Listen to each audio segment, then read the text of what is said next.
Hello नमस्कार students, कैसे आप सभी का स्वागत है आपके अपने YouTube channel Sandeep Dubey CGPSC में। आज हम लोग छत्तीसगढ़ के जीएस के महत्वपूर्ण 50 प्रश्न देखेंगे जो आपके आगामी सीजीपीएससी सीजीएस या सीजी व्यापम के लिए अति महत्वपूर्ण है।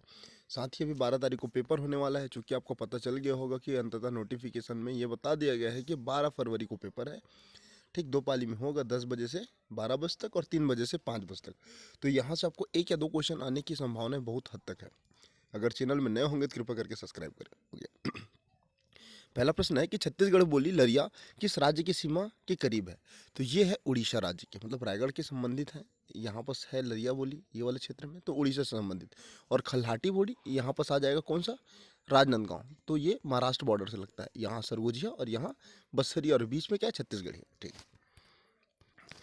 अगला प्रश्न है चिंकारा क्या है? तो चिंकारा एक प्रकार का वाद्य यंत्र है, ऑप्शन नंबर डी। अगला प्रश्न देखते हैं, सांटी शरीर के किस अंग में पहना जाता है? तो सांटी कहाँ पहना जाता है? पैर में।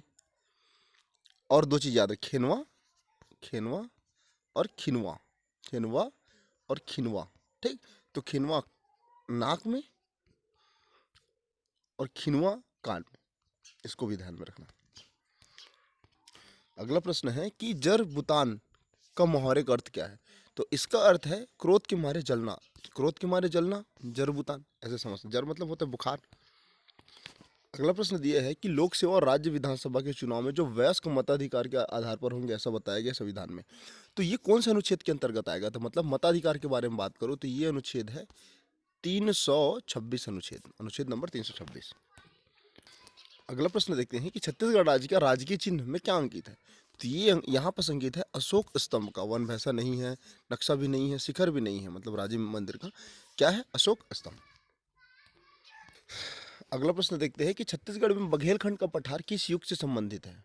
ठीक, तो ये संबंधित है जुरासिक युग से। यहाँ पर डायनासोर पाया जाता था, इसको भी ध्यान में रखिएगा। ओके, अगला प्रश्न है कि निम्नलिखित में से किस नदी का उद्गम छत्तीसगढ़ के बाहर है? देखिए, ईब नदी, पैरी नदी और हाप नदी, ये तीनों का उद्गम आपको छत्तीसगढ़ के अंदर दिख जाएगा। आपको कमेंट सेक्शन में बताना है कि तीनों का उद्गम कहाँ कहाँ है। इंद्रावती नदी का उद्गम मिलेगा आपको उड़ीसा के कालीहांडी, कोरापुट जिले में, कोरापुट जिले में कालीहांडी स्थान पर कोरापुट जिले में आपको मिलेगा। ठीक, लंबाई भी बता दीजिए भैया, इसका लंबाई कितना है भैया? 264 किलोमीटर। किसकी सहायक नदी है? गोदावरी की। कहाँ पास मिलती है? भद्रकाली में, इसको ध्यान में रखना। और कुछ जैसे चित्रकूट जलप्रपात, ठीक है, और तीरथगढ़ जलप्रपात तो मुनगा बहार में, चित्रकूट जलप्रपात को ध्यान में रखिएगा। अगला प्रश्न देखते हैं कि छत्तीसगढ़ में कौन सा भाग है जहाँ पर ग्रीष्म और शीत ऋतु में जो तापांतर है, मतलब ताप में अंतर कम दिखेगा? तो ये है दंडकारण्य प्रदेश में। सर्वाधिक तापमान वाला जिला, मतलब सबसे कम तापमान वाला जिला आपको जसपुर दिख जाएगा, जसपुर। और सर्वाधिक तापमान कहाँ है? चांपा में। ये महत्वपूर्ण फैक्ट है, इसको नोट डाउन करके रखिए।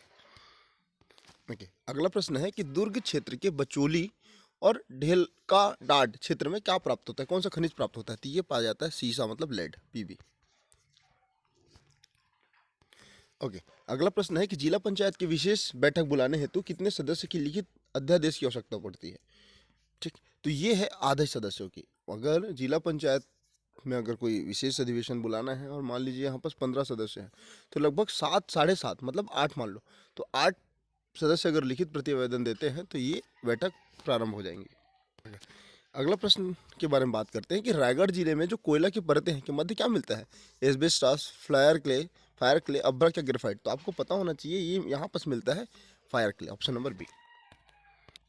ओके, अगला, सरपंच के पद पर आकस्मिक रिक्ति होने पर स्थानपन्न सरपंच के रूप में कौन कार्य करेगा? देखिए, स्थानपन्न सरपंच कौन होते हैं? ऐसे व्यक्ति जो मतलब पंचों के बीच से चुने जाते हैं। ठीक, पंचों के बीच से बहुमत के आधार पर चुने गए जो सदस्य हैं वही सरपंच के रूप में कार्यभार संभालेंगे, इसे बोला जाता है स्थानपन्न सदस्य, ऑप्शन नंबर डी। अगला प्रश्न देखते हैं कि निम्नलिखित पांडु वंशों में उनके कार्य अवधि के अनुसार बढ़ते क्रम में बताना है कि पहले कौन आया फिर कौन आया। देखिए, उदयन, उदयन का पुत्र कौन था? उदयन का पुत्र था इंद्रबल, तो इंद्रबल आएगा। इंद्रबल के 4 पुत्र हुए, तो उसके बाद कौन शासक बनता है? नंद देव प्रथम। उसके बाद कौन आता है? तिवरदेव, फिर हर्षगुप्त। तो क्या होगा इसका विकल्प? 3, 2, 1, 4। अगला प्रश्न है कि किरारी के यज्ञ की स्तंभ में उल्लेखित जो पदाधिकारी है जिसको कुलपुत्र कहा जाता था वो क्या होते थे? तो कुलपुत्र का तात्पर्य है अभियंता, इंजीनियर से, इंजीनियर या मुख्य अभियंता या मुख्य मिस्त्री के बारे में बात करते हैं। आपको सही विकल्प बताना है। देखिए ऐसे प्रश्न आने की संभावनाएं काफ़ी हद तक बढ़ जाएंगी, क्योंकि अभी सीजीपीएससी जो पैटर्न फॉलो कर रहे हैं ना, वो इसी के आधार पर है। नागपुर राज्य के रेसिडेंट मिस्टर मेंसल को ब्रिटिश अधिकृत नागपुर राज्य का प्रथम कमिश्नर बनाया गया। ठीक है, ये कथन तो सही है। और अगर बात करूँ प्रथम ब्रिटिश डिप्टी कमिश्नर 4 सी इलियाड थे। तो भाई नागपुर के अंतर्गत हमारा छत्तीसगढ़ आता था, क्योंकि ये मध्य प्रांत का हिस्सा था। तो इस प्रकार से आपको बताना है, पहला और दूसरा कथन सही है और दूसरा पहला की स्पष्टीकरण करता है, या फिर ऐसा नहीं हो सकता पहला और दूसरा दोनों सही है। तो इसका आंसर क्या आएगा? ऑप्शन नंबर डी, दोनों कथन सत्य है।